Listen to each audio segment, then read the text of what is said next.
I know I look like shit right now. Just a warning here. This is probably gonna be the most real video. It's gonna be the most real video I have ever made in my entire life. I'm gonna be talking very in depth about my experience with my miscarriage. So if you can't handle a lot of talk about blood or the loss of a child, please just don't watch this. I wanted to document this while I still have everything fresh in my memory.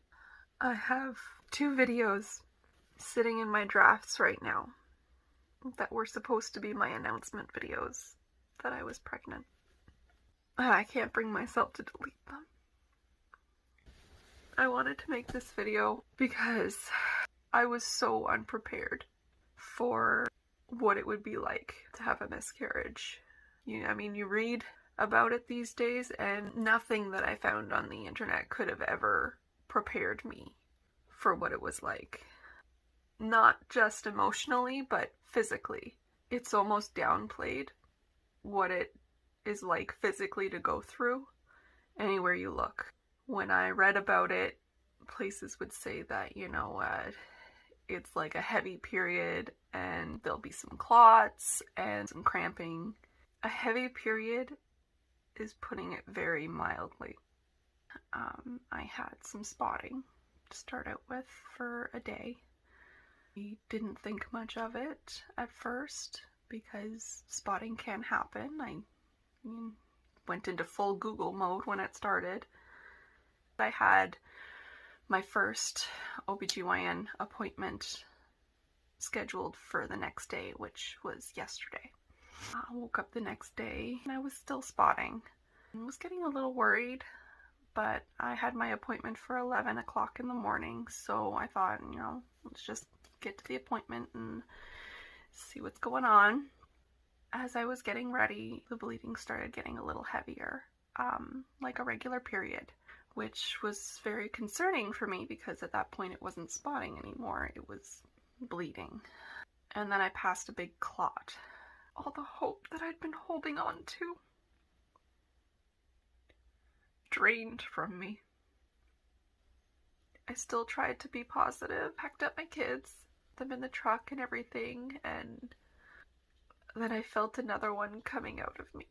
I changed my pad and I kept the clot in a bag to show my doctor. 45-minute drive to my doctor's office. Less than 5 minutes away from my doctor's office, when all of a sudden I sneezed. Saying heavy period doesn't cover it. The amount of blood that came out of me when I sneezed. If I didn't know I was pregnant, I would have thought I was dying. I soaked through my pad. I soaked through my underwear. My underwear used to be purple. There's about this much purple left on it. Soaked right through my jeans. And onto my truck seats. Luckily, my truck seats are leathers. 45 minutes away from home. Just getting to the doctor's. And I called them and I said that I was there. And they said to just come right in and they would push me ahead because I was there early. Because I've got such a big truck, I had to park way at the end of the parking lot. When I stood up, it was like somebody had taken like a pot full of blood and just dumped it on me. It was dripping down my leg all the way into my shoes. Sobbing and shaking, and I grabbed a sweater that was in my truck and I wrapped it around myself, and as I was wrapping it around myself, I was staining it too, and I was getting blood all over myself. I was just trying to cover it up as much as I could so nobody would see. My kids kept asking me why I was crying.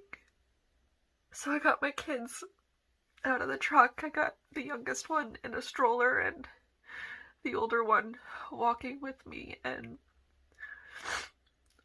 we went inside the doctor's office, and I was uncontrollably sobbing. I could see the pity in the eyes of everyone that I passed. A lady was nice enough to watch my kids while I tried to get cleaned up in the bathroom, but there was no cleaning myself up. I had nothing to change into. I was completely drenched. Made zero difference. I could hear my 3-year-old saying to the ladies there, "Mommy's got a baby in her belly. Mommy's got a baby in her belly."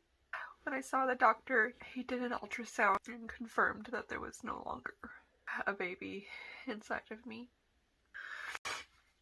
Luckily, my son somehow understood that, drove home, still covered in blood.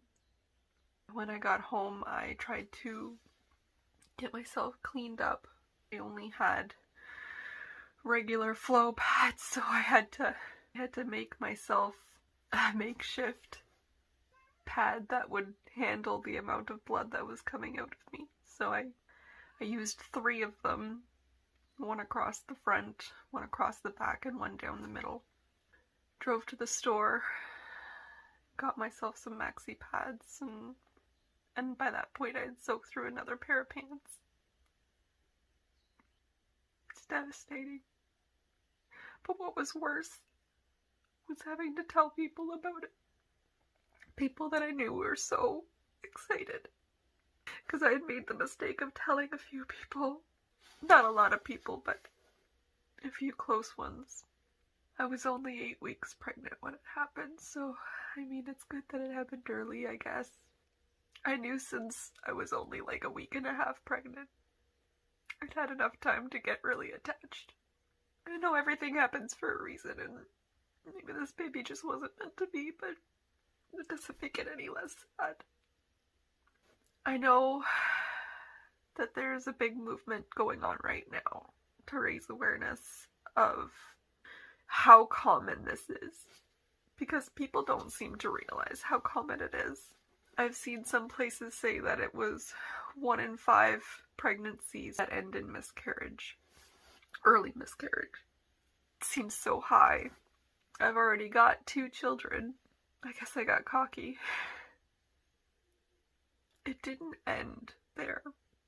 I had some light cramping when the bleeding was happening and starting. Nothing more than period cramps and backaches. But the night after, last night, I had much worse pain, comparable to early labor. I had contractions, which I didn't realize I could have after the fact, but apparently they're supposed to help clear everything out of me. I never realized how much of a physical toll it would take on me. I was so drained yesterday by the time I went to bed. I always said to myself that if I had a miscarriage early, I mean, it just wasn't meant to be, and that would be okay. But I never realized how traumatizing it actually is to go through. That baby may not have been developed, but it was loved. The physical toll that it took on my body was more than I had ever imagined. So I just want anyone who's gone through it, anyone who's going through it, anyone who is scared to go through it, I want you all to know that you're not alone. It's so much more common than you think, and there's nothing you can do. There's nothing you can do to stop it, and there's nothing that you can do really to cause it. It's nobody's fault. I keep telling myself that it's not my fault. I just hope you don't have to experience it for yourself. And if you are, stay strong.